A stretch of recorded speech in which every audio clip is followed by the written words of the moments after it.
Hi hello అండి, అందరికీ నమస్తే. Welcome back to my channel. AP రాష్ట్ర వ్యాప్తంగా ఉన్నటువంటి ఎవరైతే ఈ అన్నదాత సుఖీభావ పథకానికి సంబంధించి ఎవరైతే రైతులు ఉన్నారో వారందరికీ సంబంధించి ఏపీ ప్రభుత్వం ఒక పెద్ద షాక్ అనేది తెలియజేసింది. అయితే ఆ అన్నదాత సుఖీభావ పథకానికి సంబంధించి భూ సర్వేలో కొన్ని తప్పుల వల్ల అయితే రైతులు ఎన్నో ఇబ్బందులు అయితే ఎదుర్కొన్నారు. 7.94 లక్షల ఎల్పిఎం జాయింట్గా జారీ చేయడం, ఆధార్ నెంబర్లతో తప్పులు ఉండడం వల్ల రైతులైతే కొన్ని ఇబ్బందులు అయితే ఎదుర్కొంటున్నారు. అయితే ఈ వీడియోలో అన్నదాత సుఖీభావ పథకానికి సంబంధించి కొన్ని అప్డేట్స్ అయితే మన ఏపీ ప్రభుత్వం అయితే తెలియజేసింది. అది ఏంటి అనేది మనం ఇప్పుడైతే తెలుసుకుందాము. ఈ వీడియోని ఎక్కడ స్కిప్ చేయకుండా చివరి వరకు చూసి నా వీడియో కనుక నచ్చితే లైక్ చేయండి అండ్ సబ్స్క్రైబ్ చేసుకోండి. గవర్నమెంట్ నుంచి వచ్చే ప్రతి ఒక్క అప్డేట్ నేను మీకు ఎప్పటికెప్పుడు నేనైతే తెలియజేస్తూనే ఉంటాను. నా వీడియో కనుక నచ్చితే లైక్ చేయండి అండ్ సబ్స్క్రైబ్ చేసుకోండి. ఇక లేట్ చేయకుండా టాపిక్లోకి అయితే వెళ్ళిపోదాము. అన్నదాత సుఖీభావ పథకానికి సంబంధించి రైతులకు కొన్ని సమస్యలు అయితే ఎదురయ్యాయి.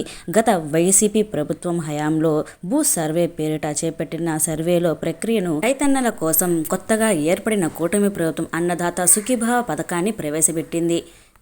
అయితే వైఎస్ఆర్ కాంగ్రెస్ పార్టీ పాలనలో భాగంగా రాష్ట్ర వ్యాప్తంగా 6,822 గ్రామాల్లో సుమారు 80.87 లక్షల ఎల్పిఎంలు అంటే ల్యాండ్ పర్సనల్ మ్యాప్ అనేది జారీ అయితే చేయడం అయితే జరిగింది. అయితే వీటిలో 7.94 లక్షల ఎల్పిఎంలు జాయింట్గా అయితే ఉన్నాయి. అంటే ఇందులో చూసుకుంటే ఒకే మ్యాప్లో పక్కనే ఉన్న ఇద్దరు లేదా అంతకంటే ఎక్కువ మంది రైతుల పొలాలను కలిపి జారీ చేశారు. ఫలితంగా ఒక్కో ఎల్పిఎంలో 4 రైతులు తమ భూములను గుర్తించలేక పరిస్థితుల్లో అయితే ఉన్నారన్నమాట. అయితే ఇందులో ఎక్కడెక్కడ భూమి ఎక్కువగా ఉంది మరియు ఎక్కడ తక్కువగా ఉంది అనేది ఒక క్లారిటీ లేకుండా అయితే పోయింది. ఒకరికి చెందిన భూమిలో మరొకరి పేరుతో రిజిస్టర్ అయితే అయి ఉన్నాయి. ఇదైతే ఒక సర్వసాధారణమైపోయింది. అసలే రైతన్నలకు ఇప్పటికే తలప్రాణం తోక్కొస్తున్నట్టు సమయంలో ఇలాంటి పొరపాట్లు మరింత నిరాశనైతే చేకూరుస్తున్నాయి. అది ఫలితంగా అన్నదాత సుఖీభావ పథకానికి ఒక రైతు పేరు నమోదు చేస్తే ఆ ఎల్పిఎంలో చూసుకుంటే ఉన్న మొత్తం భూమిని అతని పేరు మీదకే లెక్కేస్తున్న విధానం ఆన్లైన్లో చూపిస్తోంది. ఇది మిగిలిన రైతులకు పూర్తిగా అన్యాయంగా మారుతుంది. అయితే ఇంతటితో ఆగకుండా ఆధార్ నెంబర్ నమోదు విషయంలోనూ చాలా తప్పులైతే బయటపడ్డాయి.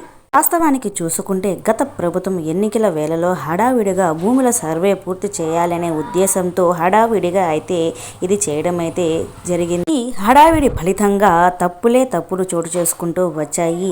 ఈ భూ సర్వేలో ఏ తరహా సమీక్ష లేకుండా, ఏ భద్రతా ప్రణాళిక లేకుండా ఎల్పిఎంలు తయారయ్యాయి. గ్రామస్తులు దీన్ని విమర్శిస్తున్నారు. ఇప్పటికే చూసుకుంటే ఈ సమస్యలు పెద్ద ఎత్తున ప్రభుత్వం దృష్టికి అయితే వచ్చాయి. ప్రస్తుతం అధికారుల్లో ఉన్న భూమిని ప్రభుత్వం జాయింట్ ఎల్పిఎంలు సమస్యలను పరిష్కరించేందుకు ప్రత్యేక చర్యలు అయితే ప్రారంభించింది. తప్పులను సరిచేసేలా భూ రికార్డులను మళ్లీ పరిశీలించేందుకు ప్రత్యేక బృందాలను అయితే నియమించాలని చెప్పి ప్రభుత్వం అయితే ఆదేశాలు అయితే జారీ చేసింది. ఓకేనా అండి, ఈ ప్రాబ్లమ్స్ అన్ని అతి త్వరలో అయితే సాల్వ్ అయితే చేయడం అయితే జరుగుతుందని చెప్పి ముఖ్యమంత్రి గారు అయితే తెలియజేశారు. ఓకేనా అండి, ఈ వీడియో కనుక నచ్చితే లైక్ చేయండి అండ్ సబ్స్క్రైబ్ చేసుకోండి. Thank you for watching. Thank you so much.